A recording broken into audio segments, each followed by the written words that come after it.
Hey everyone, and welcome to another deep dive with us.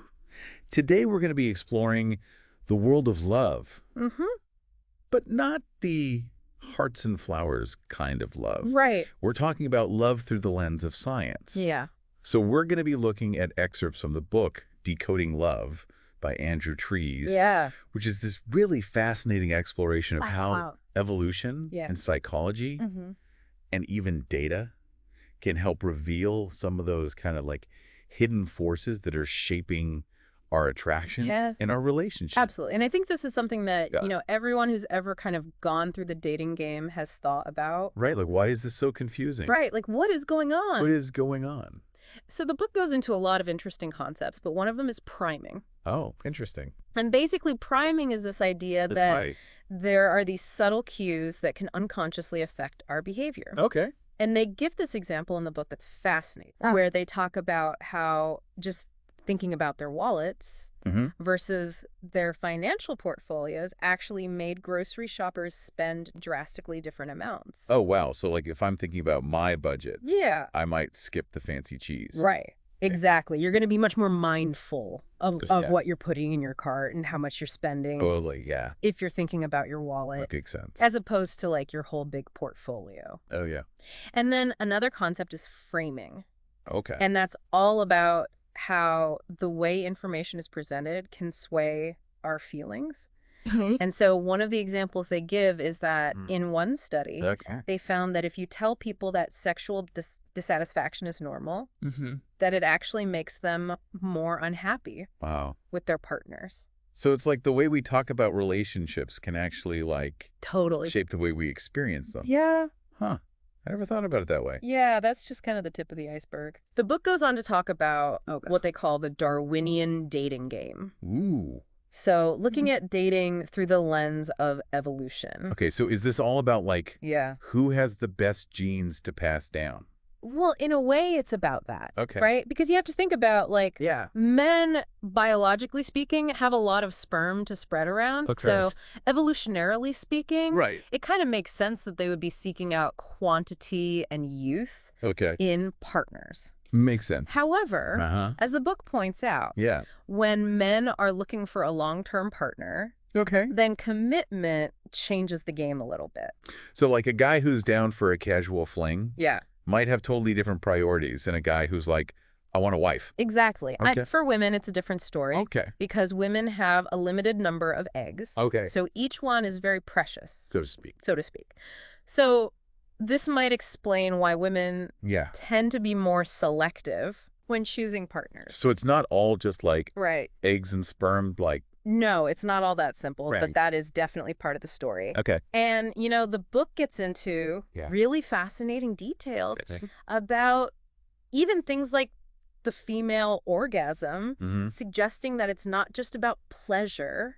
Really? But it could actually be a way of filtering out like a sperm filter? Less desirable sperm. Yes. Wow. Yeah. So even something as like intimate and personal as that could have these like totally deep evolutionary roots. That's what the book is suggesting. It's kind of mind-blowing. Yeah, it really makes you think about how much of this stuff is happening. Yeah, below the surface. Kind of in the background. Yeah, without us realizing. Yeah, without us even being consciously aware of it. It makes you wonder how much control we actually have. Right. In the game of love. Yeah, and the book goes on to talk about some of the more, let's say, opportunistic strategies that men might use. And they cite this one study that found that 75% of men approached on a college campus agreed to have sex with a complete stranger. Oh, wow.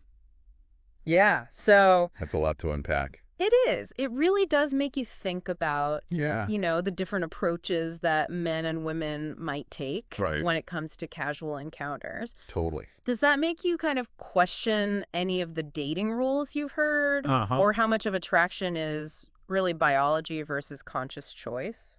Totally makes you wonder. I mean, even if not every guy is like that quick to jump into bed. Right. there's no denying that. Deception is a big part of the dating game. Oh, yeah. And the book talks about how both sexes kind of have their own specialties when it comes to stretching the truth. Absolutely. Right. So, like, men might inflate their resources. Oh, yeah. Or exaggerate their commitment to get a woman into bed. Happens all the time. Right. And then women might downplay their sexual history or enhance their appearance a little bit. Well, we've all seen those dating profile pics Right. that look nothing like the person who shows up Exactly. for the date. Yeah. And they talk about this "she wants me" bias. Oh, yeah. Where studies have actually suggested that smarter men. Wait, hold on. Smarter men Yeah. are worse at reading women. It seems that way. That's so interesting. Yeah, so it seems like they might overestimate the likelihood of a positive response, probably as a way to maximize, their mating opportunities. Mating opportunities, yeah. So a little bit of delusion can be helpful in the dating world. It can be. That's so fascinating. So I think one of the takeaways for your listeners, like, next time you're on a date, really pay attention to what's not being said. Like those subtle cues, the inconsistencies. Because, everyone is playing their own evolutionary game. Yeah. Often unconsciously. Right. Right? You're not just interacting with a person. Yeah. You're interacting with millions of years of evolutionary programming. Wow. Yeah. It's like a whole hidden language Totally. that we're all speaking. Yeah. But wait a minute. We're not just animals driven by instinct, are we? Right. Like, our culture has a huge impact on dating, too. Of course. And sometimes it feels like it makes things even more complicated. Yeah, absolutely. Decoding Love really dives into that. Okay. Looking at how feminism, while empowering in many ways, has created this tension between our evolved desires. So in the one hand, we've got this biological programming, but on the other hand, we've got all of these cultural expectations and social norms. Absolutely. And it creates some really interesting paradoxes. Okay, like what? Well, for example, think about the Madonna-whore dichotomy, which is harmful and outdated. We all know that. Yeah. But the book suggests it could also be this subconscious heuristic that men use to quickly assess potential mates. Okay. Based on perceived promiscuity. So you're saying, like, slut-shaming, as harmful as it is, could be an evolutionary hangover. It's a complex issue. Yeah. But the book definitely brings up that possibility. Wow. Okay. Yeah. And then you have the paradox of successful women and their love lives. Okay. So female economic power can actually make finding a suitable partner harder.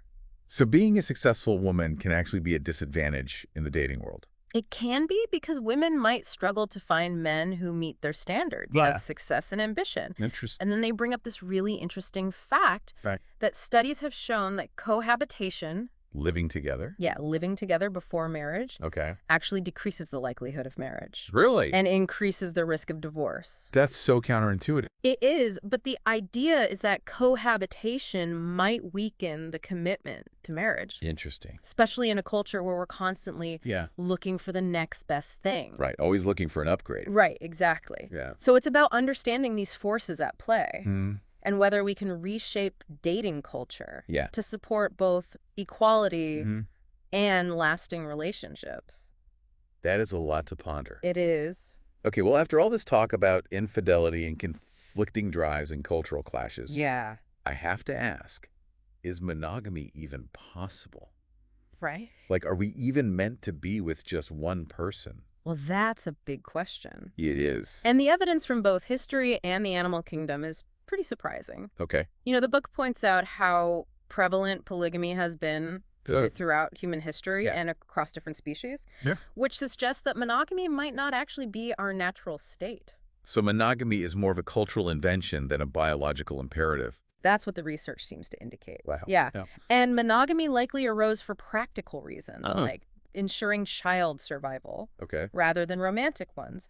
Wow. But here's a twist. Okay. The book argues that monogamy might actually benefit men more than women. Hold on, how does that work? Well, it comes down to competition and mate value. Okay. So in a polygamous society, high-status men get to have multiple partners, leaving lower-status men with fewer options. Okay. So monogamy levels the playing field, ensuring that most men have a chance to find a partner. So it's like monogamy is a way of making sure everyone gets a piece of the pie. Yeah.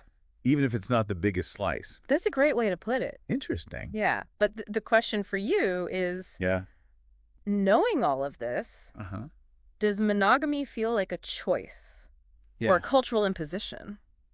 That's something I'm going to have to think about. Yeah. And I bet our listeners are too. Probably. Yeah. Yeah. Okay. So we've talked about like all these unseen forces Yeah. that are influencing who we're attracted to. Uh-huh. But what about the actual things that we see in a partner? Right? Does science have anything to say Yeah. about why we find certain people physically attractive? Well, decoding love actually kind of debunks this idea Why? that beauty is entirely in the eye of the beholder. Okay. It turns out even babies have preferences Really? for certain faces. Babies are judging us on our looks before they can even talk. Apparently so. Wow. Which suggests that there might be some hardwired aesthetic preferences. Oh. And studies have shown that, Yeah. People tend to agree on who they find attractive. Like, Yeah. those composite images you see? Yeah. Where they blend multiple faces together? Right. Those are often rated as more attractive than individual faces. Interesting. Because they tend to be more symmetrical. So symmetry is the key to being a heartthrob.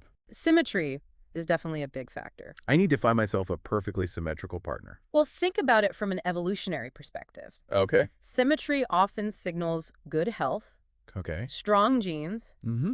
Asymmetry can be a sign that someone has faced hardships or illness during development, which might impact their ability to pass on healthy genes. So we are subconsciously evaluating potential partners. It seems like we are, yeah. Based on how healthy they look. Yeah. Like our bodies are giving us these secret signals about who's a good genetic match. It's possible.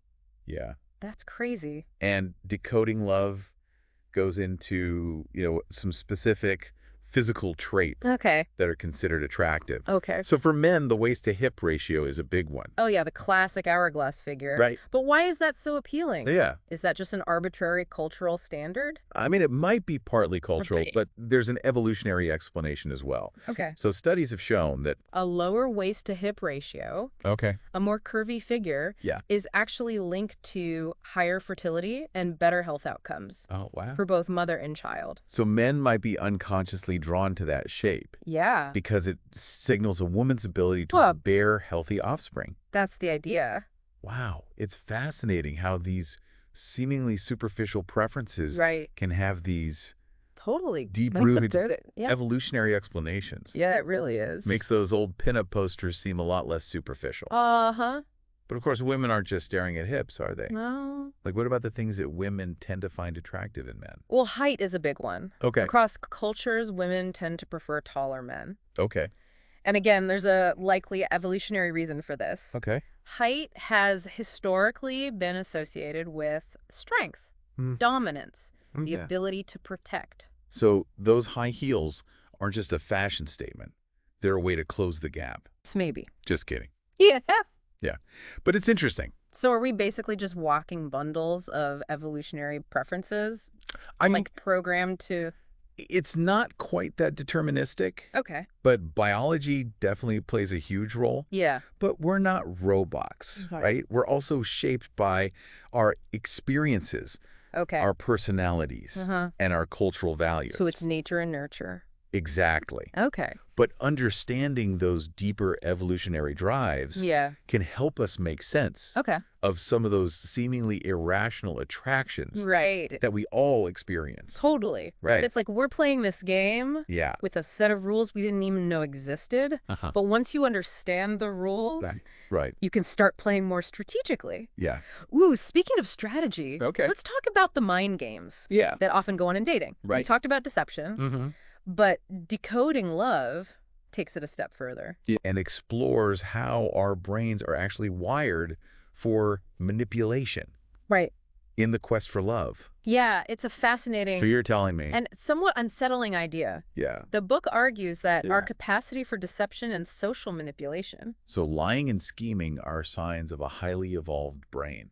Well, it's not about morality. Okay. It's about survival. Okay. So think about it. Navigating complex social groups, forming alliances, outwitting rivals. Yeah. All of these things require a certain level of cognitive sophistication. Okay. And deception, unfortunately, is often part of that equation. It takes a thief to catch a thief. Exactly. You have to understand the dark side of human nature. Yeah. To protect yourself from it. Right. And nowhere is that more apparent than in the dating world. Absolutely. Right. We've already talked about how men and women might deceive each other about their resources, intentions, sexual history. Yeah. And then there are those carefully curated dating profiles. Oh, yeah. Designed to present an idealized version of ourselves. Totally. But you're saying there's like another level of deception happening. On a subconscious level. Subconsciously, yeah. So our brains are constantly sending and receiving subtle signals through facial expressions, body language, tone of voice. So it's not just about the words we say, but how we say them. Exactly. And all those little nonverbal cues that we might be giving off without even realizing it. Right. This is where things get tricky. This is where it gets tricky. Okay. So Decoding Love references the work of Paul Ekman, who is an expert on facial expressions. Okay. And he suggests that our faces often betray our true feelings. Oh, like those micro expressions, those little flashes of emotion that leak out before we can control them. Yeah. But if we're not even aware of the signals we're sending, how are we supposed to figure out if someone is being genuine or just playing mind games? That's the million-dollar question. It is. And the book doesn't offer any easy answers. Okay. But it encourages us to become more attuned to those subtle cues. Okay. Pay attention to inconsistencies between words and actions. Okay. Trust your gut instincts. It's like we're detectives trying to solve a mystery. It is kind of like that. But the thing that really blows my mind is how bad we are at spotting lies. Yeah. Even when we're looking for them. Research suggests that people can only distinguish truth from lies about 54% of the time, which is barely better than chance. Wow. And when it comes to lies that benefit the liar, which is often the case in dating, our accuracy is even lower. So basically, we're walking around in this fog of deception. It can seem that way. Hoping for the best. It's a little disheartening. It can be, but the book's message isn't about becoming cynical or paranoid. Right. It's about being more informed, more aware, and ultimately more discerning in our romantic choices. So knowledge is power. Knowledge is power. Even when it comes to love. Yeah. I love that. Instead of being ruled by our instincts or blindly following cultural scripts, we can use this knowledge to make more unconscious, empowered decisions. Absolutely. Okay, so let's bring it back to the real world for a second. Yeah. What practical advice can we actually take away from Decoding Love to help navigate the often treacherous terrain of dating? That's a great question, and one we'll explore further. Okay. But for now, let's leave our listeners with this thought. Okay. The next time you're swiping through profiles or getting ready for a date, remember, you're not just looking at a person. You're encountering this incredibly complex interplay of biology, psychology, and culture. It's like peeling back the layers of an onion. It is. Revealing all these hidden complexities. Yeah. And while that might sound daunting, it can also be incredibly exciting. Absolutely. Because once you understand the forces at play, you can start making choices that align with your values and desires. Exactly. You can become the author of your own love story. I love that. Even if you're dealing with a predetermined deck of cards. Ooh. And who knows, maybe that's where the real magic lies. Yeah. All right, so we've explored a lot about like the biological and the cultural forces at play when it comes to dating. Yeah. But what about the end goal? Right. Like finding love. Yeah. Building a lasting relationship. Yeah. What insights does Decoding Love kind of offer on that front? Well, the book really stresses this idea that knowledge is power. You know, by understanding those evolutionary games that we're playing, the subconscious biases that we hold, the cultural pressures that we face, we can make more conscious and empowered choices when it comes to relationships. So it's not about like fighting our biology or rebelling against cultural norms. But working with them. It's about understanding the forces at play.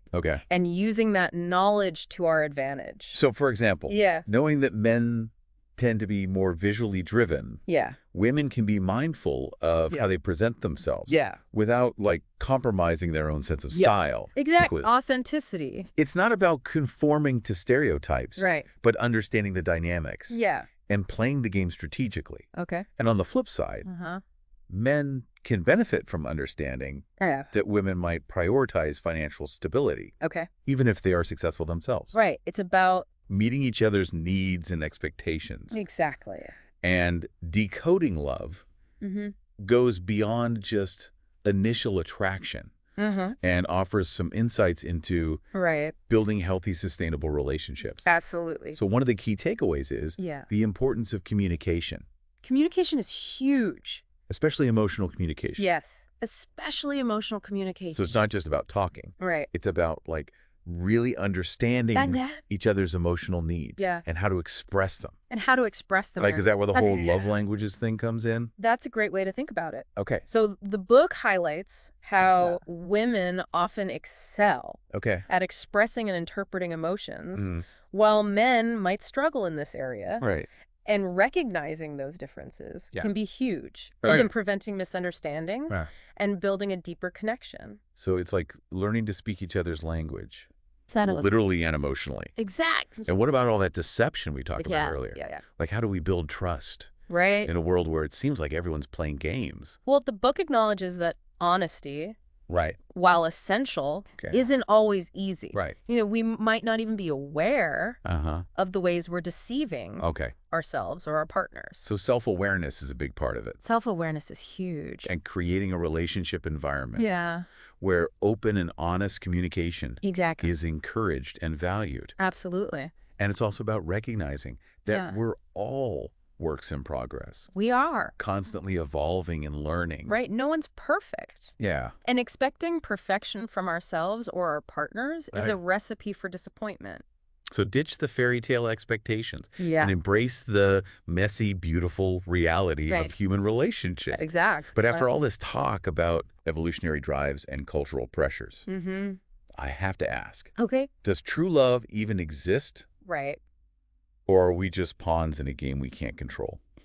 That's a big question. It is. And one that Decoding Love doesn't claim to have a definitive answer to. But here's what I find hopeful. Even with all of these biological and cultural influences pushing and pulling us in different directions, we still have the power of choice. So we're not just slaves to our instincts. Right. We can choose to act differently. We can choose to be kind, compassionate, Yeah. committed, Yeah. even when it's difficult. Right. We can choose to prioritize empathy and understanding over competition and manipulation. That's a really empowering message. It is. So maybe true love isn't about finding the perfect person. Right. But choosing to love imperfectly. Yeah. With open hearts. Yeah. And a willingness to grow together. Beautifully put. And that's perhaps the most important takeaway from Decoding Love. Okay.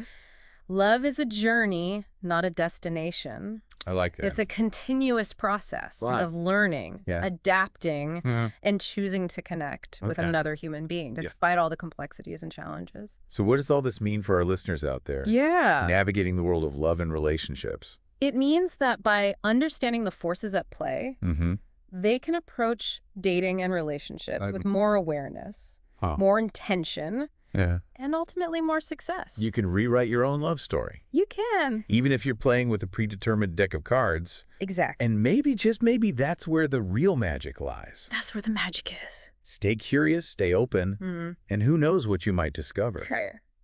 This has been The Deep Dive, your shortcut to being well-informed.